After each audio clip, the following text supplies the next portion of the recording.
Halo semua, saya Guntur Sulaksono, narator pengisi suara audiobook. Berawal dari sebuah artikel yang menyatakan betapa rendahnya minat baca di Indonesia, maka saya membangun sebuah channel yang khusus mempersembahkan buku audio berbahasa Indonesia. Harapan saya agar kita semua mendapatkan kemudahan dalam hal belajar serta meningkatkan ilmu pengetahuan. Selamat mendengarkan.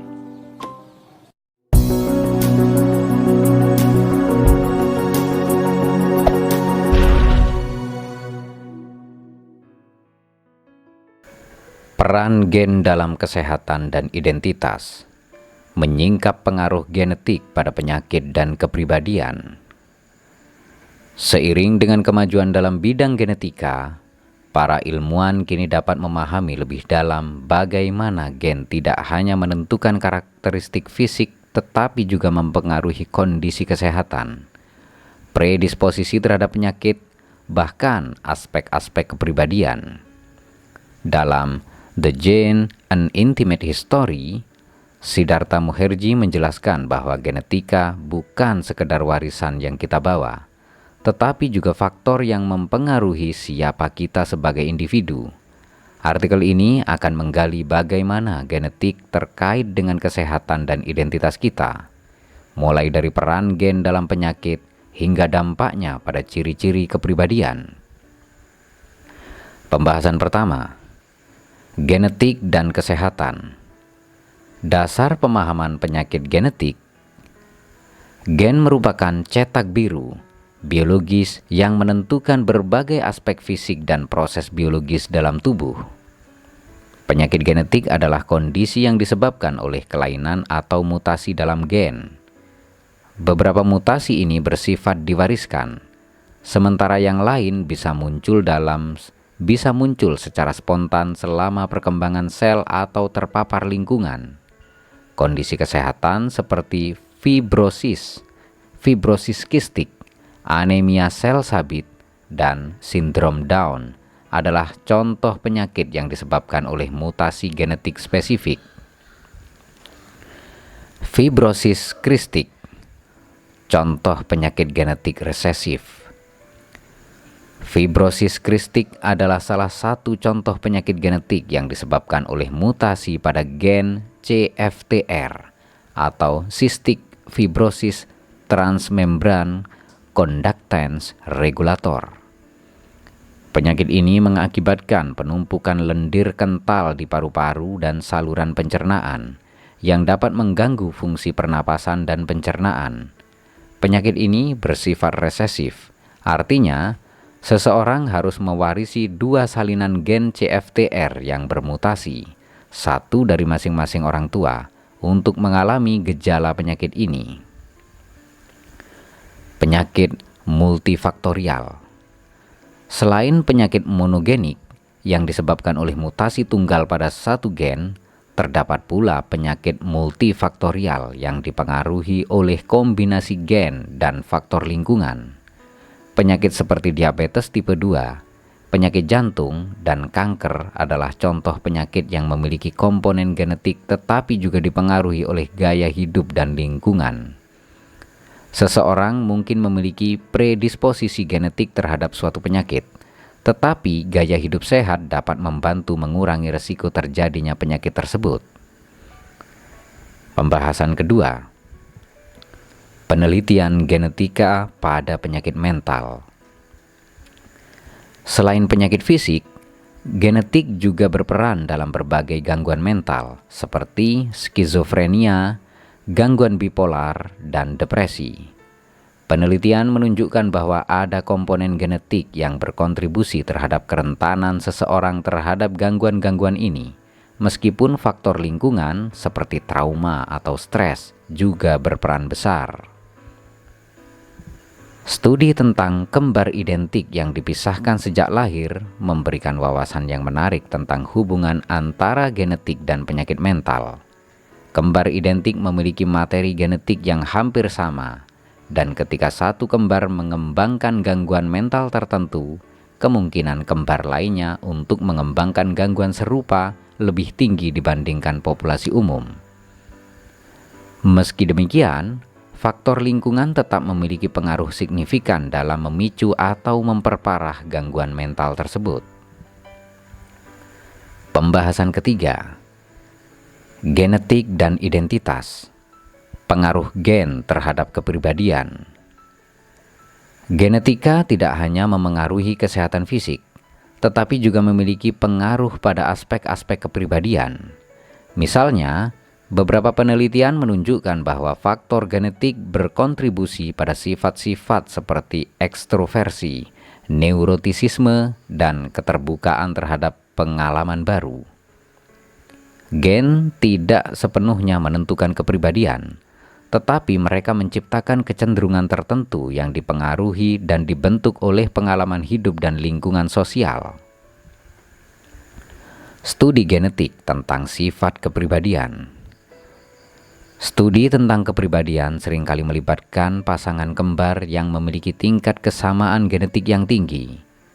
Dengan membandingkan kembar identik yang memiliki 100% kesamaan gen dan kembar fraternal yang memiliki sekitar 50% kesamaan gen, para peneliti dapat mengidentifikasi sejauh mana faktor genetik memengaruhi kepribadian.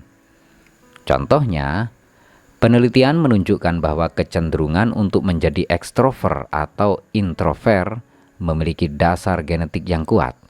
Namun, lingkungan seperti pola asuh, budaya, dan pengalaman hidup juga memainkan peran besar dalam membentuk kepribadian seseorang. Hal ini menunjukkan bahwa identitas individu adalah hasil interaksi antara faktor genetik dan pengaruh lingkungan. Pembahasan keempat, genetik dan perilaku, implikasi dalam hubungan sosial dan kesehatan mental. Genetika juga dapat memengaruhi kecenderungan seseorang dalam hal perilaku sosial dan hubungan dengan orang lain. Misalnya, ada gen yang terkait dengan perilaku agresif atau kecenderungan empati yang rendah.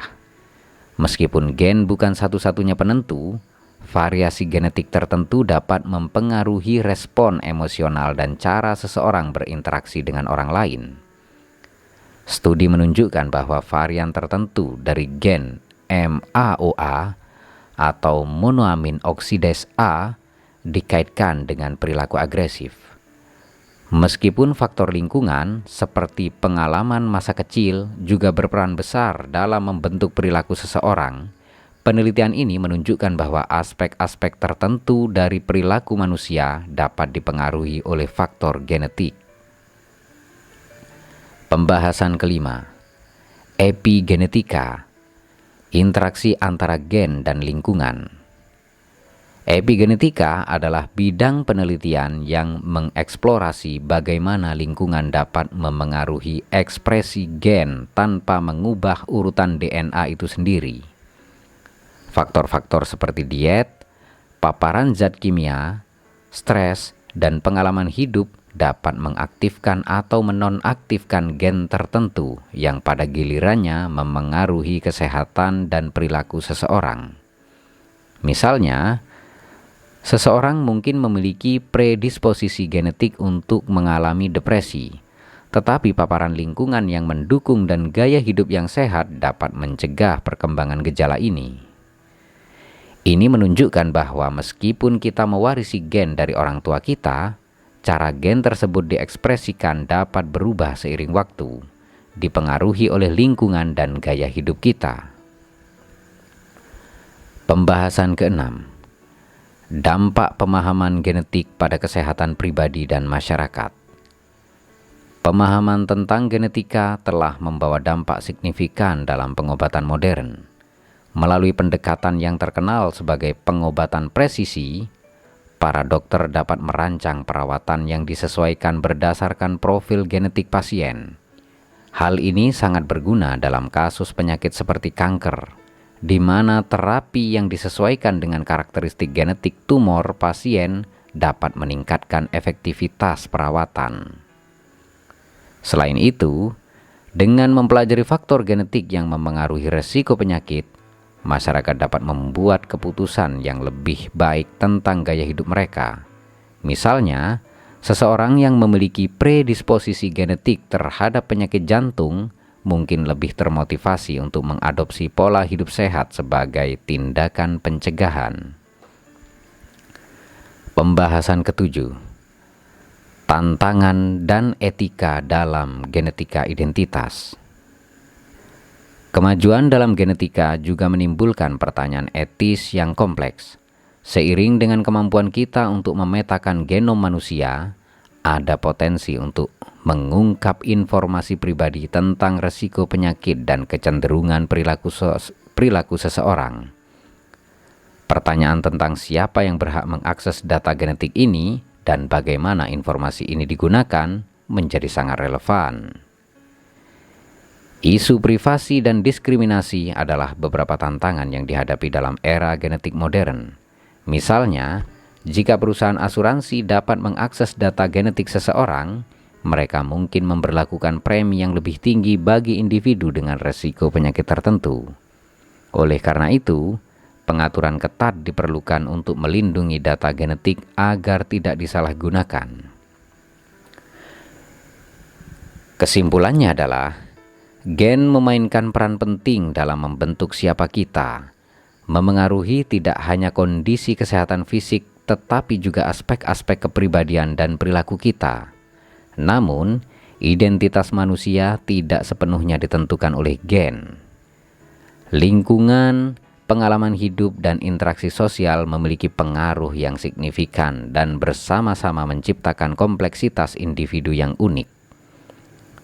Penemuan dalam genetika telah memungkinkan kemajuan besar dalam pengobatan dan pemahaman tentang kesehatan manusia, tetapi juga menimbulkan tantangan etis yang harus diatasi.